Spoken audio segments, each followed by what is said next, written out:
We've got this Ravin aluminum broadheads in. I got 6 here. I ordered them from Amazon, so these have been they're random selected. I ain't got nobody who's sent me some who's trying to make them look better or worse. Okay. And I done opened both of these packs. It says in the middle of this pack, meet your next bullet. Well, I don't know about that. 450 feet per second approved. No bands.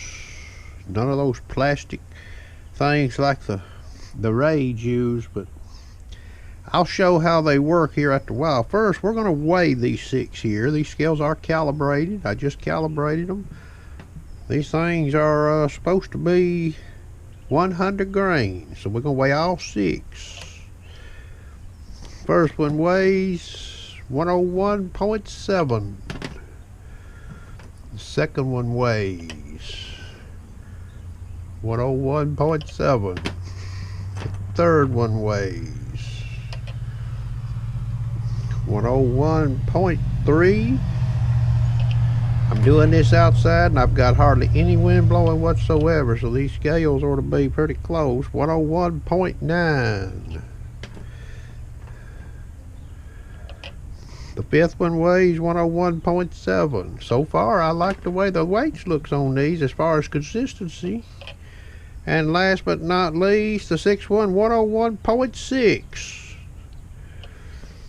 That's good. I consider that very good. Okay, on the weight. Now I'm going to turn this camera off and I'm going to get my arrow tester out here and I'm going to find the real good straight bolt, straightest bolt I've got, and I'm going to put it in there and we're going to spin. I'm going to spin all these on there and see what I see, and I'll give a demonstration of maybe a bad one if I see a bad one, and then if I don't, I'll spin one in the camera so y'all can see how they look. Now, I've not shot these things. I couldn't tell you nothing about them. I probably will shoot one at distance. Okay, we'll talk a little bit about these blades and how they're set on these things. So stand by. Got one of these broadheads. I want to let you see this bolt here. Now, I'm not on the label here with this gauge. That's a pretty good bolt right there, okay?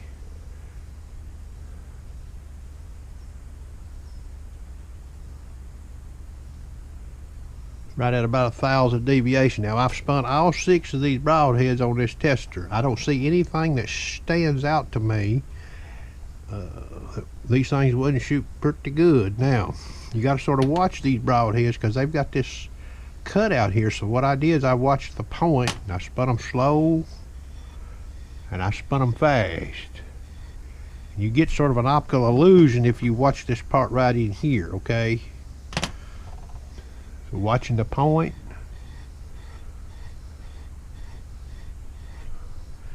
I'll shoot one of these about 70 yards, compare it to a field point. But I will have to take into consideration the field point may weigh a grain less than this. Seems like these want to average right around 101.5, okay?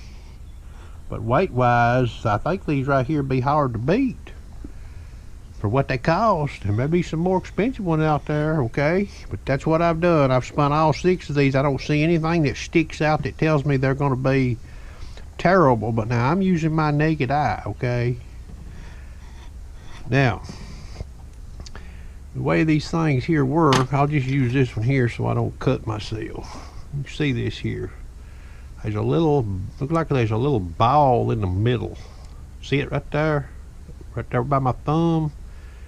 And you'll have to put a little pressure on these when you set one of the blades. This is the one that's not got no, they got no pressure on it right now. And see, this one, when I push it over here, doesn't have any pressure. So you gotta, when you get this blade over here, like on the left, you gotta push down the other blade, and she's in.